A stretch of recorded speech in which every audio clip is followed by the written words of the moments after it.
everybody. So today we're going to talk some more about the Galactic Center. I've had some thoughts. I think a lot about this. And I was going to do a video about this last weekend and I couldn't quite get the words out for whatever reason. Maybe this wasn't the right time to do it. I don't know. So I'm going to do it now. Again, the words that I use for this, though, they might not be the words that I'm going to stick with in the long term for what I'm about to explain or talk about. But first, I want to start out with my disclaimer that I am not a Galactic Center expert. I have a lot of astrological knowledge, but I am literally just fucking with astrology in terms of the GC, tossing around ideas and different things, trying to make sense of it. So, in saying that, nobody hold me to anything. These are really just tossing out some ideas. But I had some thoughts about the GC and fragmentation. Now, Uranus is a planet that deals with fragmentation. It does. This is another place. This is where you'd actually generally want to look for this kind of thing in a natal chart. Is Uranus, where it falls in the chart by sign and house and aspects made. Now, I have mentioned several times, and mind you, Uranus doesn't have to function this way in every chart. It doesn't, but it can. Now, I have made several comments in several videos that the GC feels very Uranian. It does. Obviously, Jupiter, since the Galactic Center is in Sagittarius, and Sagittarius is ruled by Jupiter.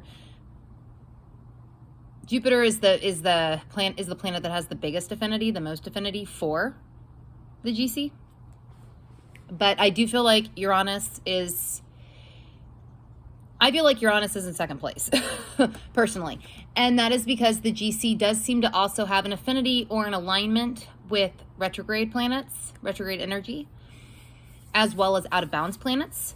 Both out-of-bounds planets and retrograde planets also have an affinity for Uranus. So Uranus does feel like a big deal here. So I was thinking about, because Uranus is such a big deal here, and because of how the GC functions, it does seem like the GC could be a place where fragmentation could occur. This is not universal in every chart. And when I'm talking about this here, I'm primarily talking about, I'm really in my mind, I'm thinking more about planets conjunct the GC. I would also be looking at the squares or the oppositions, but primarily the conjunctions is really what I'm thinking about here. It's also been my biggest area of focus as far as the research goes. So that's kind of where my mind is. If you have the GC in the third house and it's not conjunct anything, it's not really doing anything, then this might not really apply at all to you. But so, and also when I say fragmentation, this is not the same thing as distorting or warping. The GC does this. Scientifically, the GC does this. It warps, it distorts, it spaghettifies. It does this to anything that happens to fall into it. So, but this is not the same thing. Distortion is not the same thing as what I'm talking about, which is actually a part of you breaking away. And I also want to mention that, you know, the super GC deals with like trauma, past life trauma. I think it's very possible that any fragmenting that happens at the GC could stem from this too. It could be fragmenting that happens. I wouldn't rule it out as being fragmenting that happens in this lifetime or even in a previous one. I wouldn't rule it out. I wouldn't rule it out. I do think it's possible. But I'm not talking about distortion here. I want to make that clear. It's a different thing than just distorting the energy. It's actually breaking it off. So I do think that the GC can do this. specifically to planets conjunct it. Now, I've also talked about the GC as being a protective force or protective influence in the chart.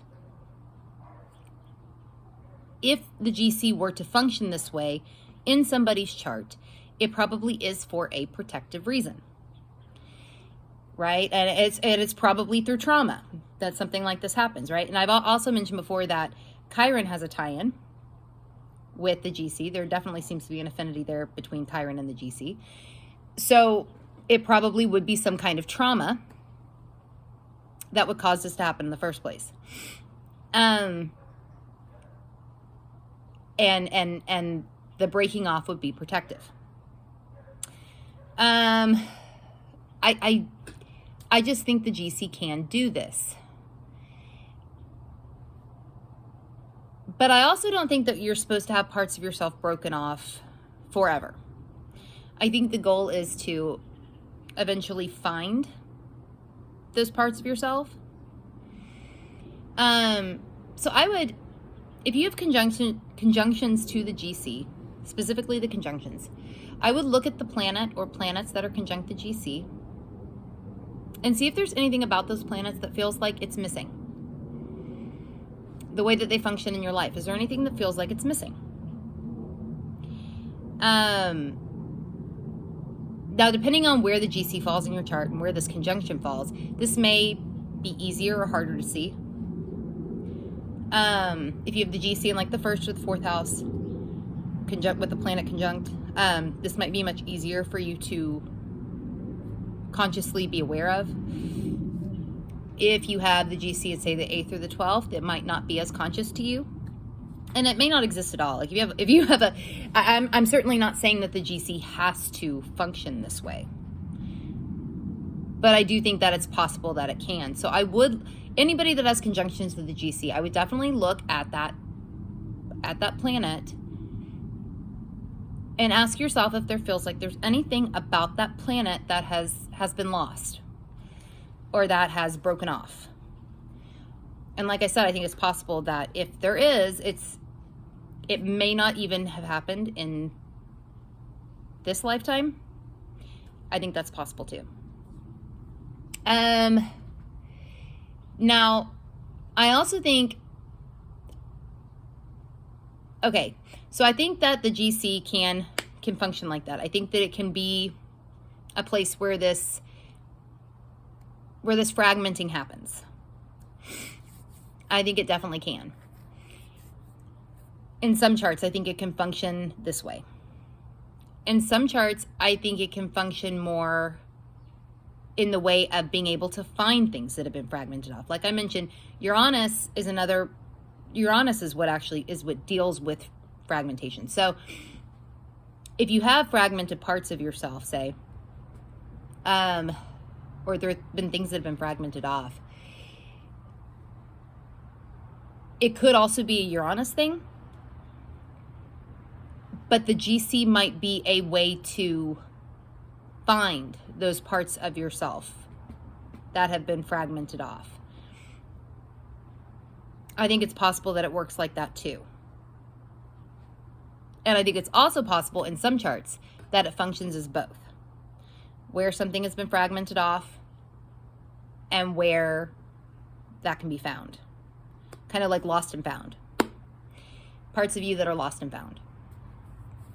And I think in some charts, it doesn't function this way. You would really have to take the entire chart into account to know if the GC might actually function this way or not. But you know, the GC, it's like they call it like the hidden sun. That's one of the terms for it.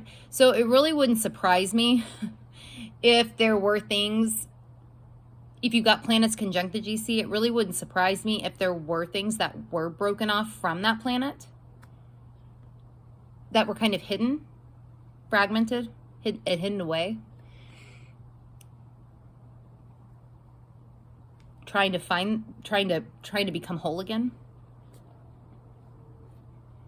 Maybe they broke off because of trauma and you just weren't ready to handle those parts of yourselves, and when you finally are able to handle those parts of yourselves again, you find them and they come back through in a new way, they will be kind of changed, I would think, or mutated or what have you. But yeah, I would definitely take a look and leave in the comments if you have planets conjunct the GC. I'd love to hear if you feel like any part of that planet might be missing from you. Even if you aren't sure what it is, right? Even if you aren't sure exactly what is missing, but you feel like something might be. I would be curious.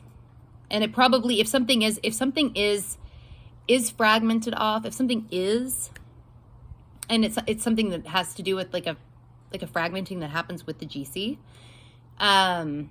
it would have to do with that planet. So I don't know if you have Mercury conjunct the GC, this might have to do with your mind or your perception or what, you know, just for instance. But I'd love to hear thoughts. Yeah. Anyway, I'm going to get going. If you want to follow us on Instagram, you can find us at Let's Talk with Astrology. I'm at Saturn Season Astrology on Instagram. Natalie is at Paterno Astrology on Instagram. If you want to like or subscribe or whatever the fuck people do with their videos on YouTube, you can search for us in the YouTube search bar by typing in Let's Talk with Astrology. If you do the Reddit thing, come join us on the subreddit Let's Talk with Astrology. And if you're interested in being part of the research, this is still going on. This has been a gigantic passion project of mine. It will probably be going on for a long time. I have no intention of stopping anytime soon or anything like that. Because it seems like I learn new things or ideas will pop into my mind about this, and I don't see this ending anytime soon. I really don't. It might be like a lifelong swan song. I don't know.